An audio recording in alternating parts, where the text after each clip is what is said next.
বাবু, ঝিম মেরে বসে থাকলে হবে? যা করার করো। তোমার মধ্যে এই একটা খরিদ্দার নিয়ে চললে শালা আমার এই পেট মানবে কি? দিনে কত টাকা ইনকাম করো তুমি? যেদিন যেমন খরিদ্দার পায় সেদিন সেরকম হয়। কেন করো এসব কাজ? এই বাবু, তোর মনে হয় নেশা হয়ে গেছে। না গো, আমার খুব জানতে ইচ্ছা করছে কেন তুমি এই নোংরা পথে পা রাখলে। আচ্ছা বাবু, আমি যদি তোকে বলি তুই কেন আসিস এই পাকে? যদি বলি একটুখানি সুখ খুঁজতে? সুখ মানে? মানে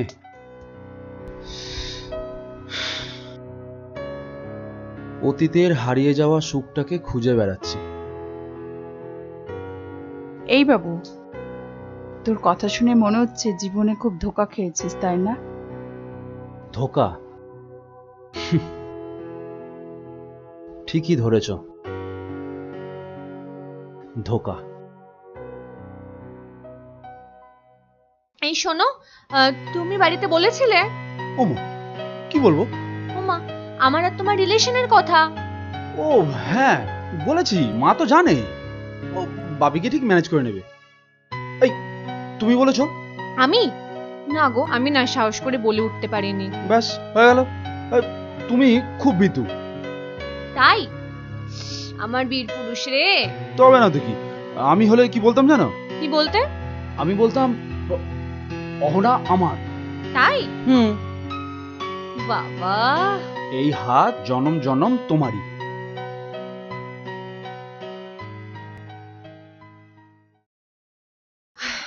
তোমার এসব কথার মানে? দাদা আমার বিয়ে ঠিক করেছে। হোয়াট? আর তুমি সেটা মেনে নিলে?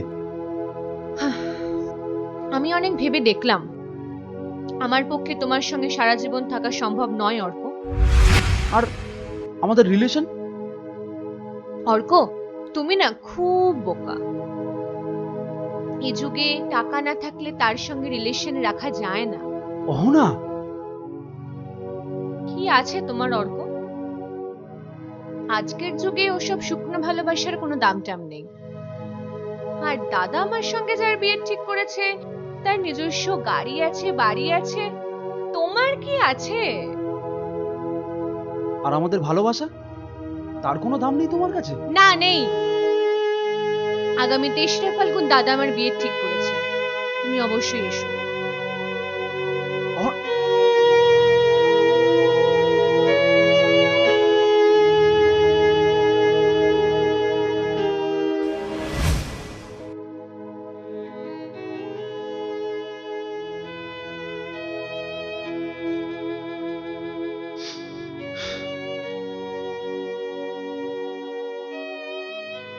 নয়না, তোমার চোখে জল?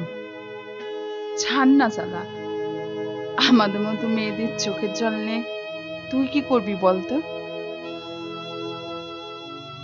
দুঃখের বোঝা তো দুঃখীরাই বয়।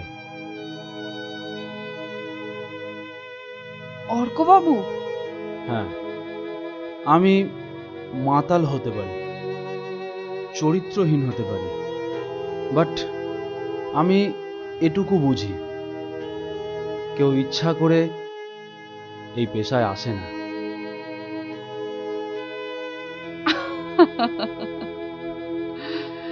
খাসা বাদ বলেছিস বাবু।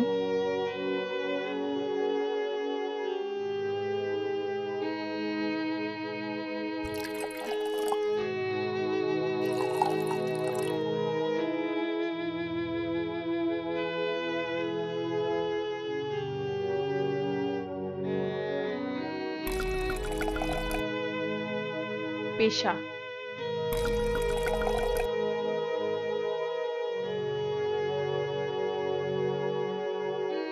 জানিস তো বাবু, তোদের মতো হাই সোসাইটির মানুষরা যখন শরীর বিক্রি করে তখন সেটা হয় কম্প্রোমাইজ, আর আমাদের মতো মেয়েরা যখন শরীর দেয় সেটা হয় বেশ্যা, নষ্টা।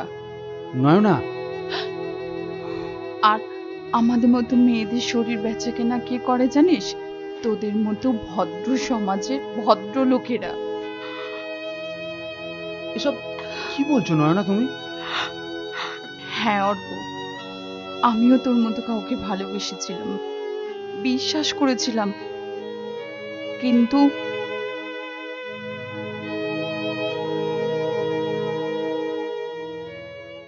কি ব্যাপার, চুপ করে গেলে কেন? কি করব বুঝে উঠতে পারছি না। তুমি আমাকে বিশ্বাস করতেই পারছো না। আমি তোমাকে বিশ্বাস করি, ভালোবাসি পুলক। তাহলে প্রবলেমটা কোথায়? প্রবলেম তো এটাই, মা বাবা যদি জানতে পারে কি বলবো? আরে বাবা, কি করে জানবে? ওই কোন রকমে ঢপ দিয়ে তোমাকে কিন্তু আসতেই হবে। আরে একটা দিনের তো ব্যাপার। দেখছি। দেখছি না, আমি কিন্তু কাল তোমার জন্য বাস স্ট্যান্ডে ওয়েট করব। ওকে? ওকে।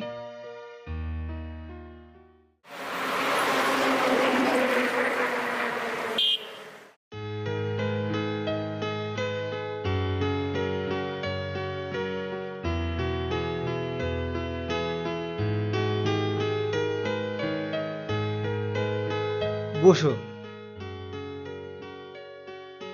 এটা কোথায় নিয়ে আসলে? এটা আমার একটা বন্ধুর ফ্ল্যাট, ওরা কেউ বাড়িতে নেই, আমি চাবিটা আগেই নিয়ে রেখেছি। ছি ছি, ব্যাপারটা যদি কেউ জানতে পারে কি হবে? কেউ জানবে না, শুধু একবার তোমাকে কাছে পাবো বলে।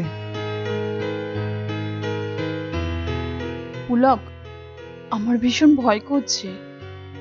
কিসের ভয়?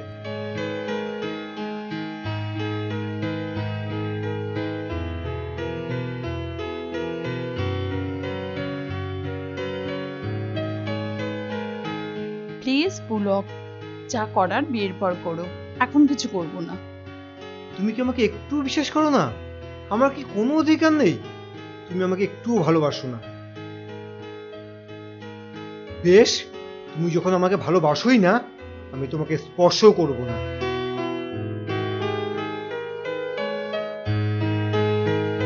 ঠিক আছে।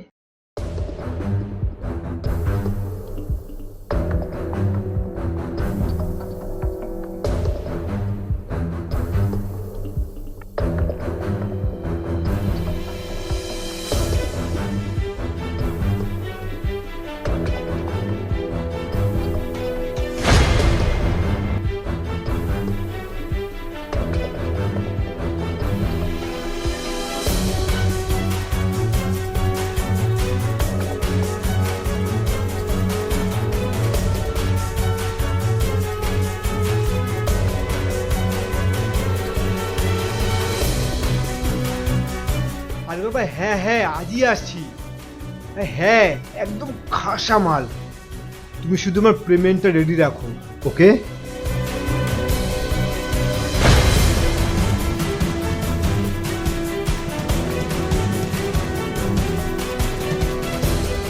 এত দেরি করলে?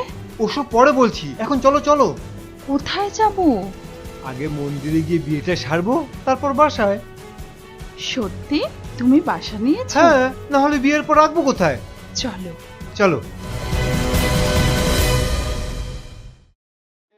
তারপর আমাকে মন্দিরে নিয়ে গিয়ে বিয়ে করে সেখানে এক দালালের কাছে বিক্রি করে দেয়।